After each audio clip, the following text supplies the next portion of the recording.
আসসালামু আলাইকুম। তোমরা যারা এসএসসি ও দাখিল পরীক্ষার্থী আছো 2026 সালের, তোমাদের জন্য আজকে একটা নিউজ প্রকাশিত হয়েছে যে এসএসসি ও দাখিল ভোকেশনালের সংশোধিত কেন্দ্রের তালিকা প্রকাশ, মানে তোমাদের সংশোধিত যে কেন্দ্রগুলোর তালিকা প্রকাশ করেছে সেটা আজকে প্রকাশ করে দিয়েছে। তো নিচে কি বলছে তোমাদেরকে সম্পূর্ণটা পড়ে শোনাচ্ছি। তোমরা অবশ্যই ভিডিওটা লাস্ট পর্যন্ত দেখবা।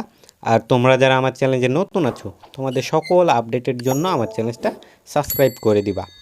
নিচে যদি আমরা যাই তাহলে দেখতে পাবো এখানে বলছে 2026 সালে এসএসসি ও দাখিল ভোকেশনাল পরীক্ষা সংশোধিত কেন্দ্রের তালিকা প্রকাশ করা হয়েছে। সোমবার 30শে মার্চ কারিগরি শিক্ষা বোর্ডের এক বিজ্ঞপ্তিতে এই তথ্য জানানো হয়েছে। বিজ্ঞপ্তিতে বলা হয়, বাংলাদেশি কারিগরি শিক্ষা বোর্ড পরিচালিত এসএসসি ভোকেশনাল ও দাখিল ভোকেশনাল পরীক্ষা 2026 সুষ্ঠুভাবে গ্রহণের লক্ষ্যে নির্বাচিত পরীক্ষা কেন্দ্রের চূড়ান্ত তালিকা, মানে লিখিত ও ব্যবহারিক পরীক্ষার জন্য যে তালিকাটা প্রকাশ করা হয়, সংশ্লিষ্ট সকলের অবগতি ও যথাযথ কার্যার্থে প্রকাশ করা হলো।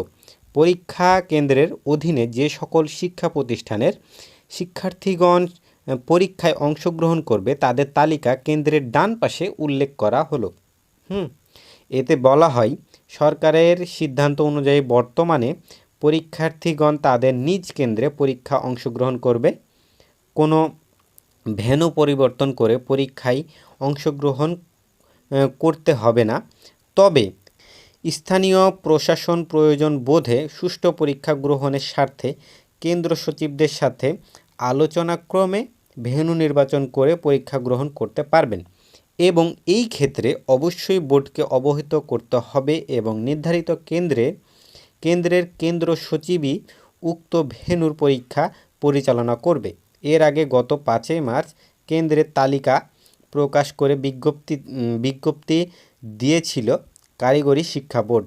ঠিক আছে, তো নিচে তোমাদেরকে এই জিনিসটাই তোমাদেরকে বলে রেখেছে যে তোমাদের কি ব্যবহারিক পরীক্ষার জন্য এবং লিখিত পরীক্ষার জন্য কেন্দ্র কিভাবে চূড়ান্ত করবে। ঠিক আছে, তো আজকের মতো এই পর্যন্তই। সবাই সুস্থ থেকো, ভালো থেকো, আল্লাহ হাফেজ।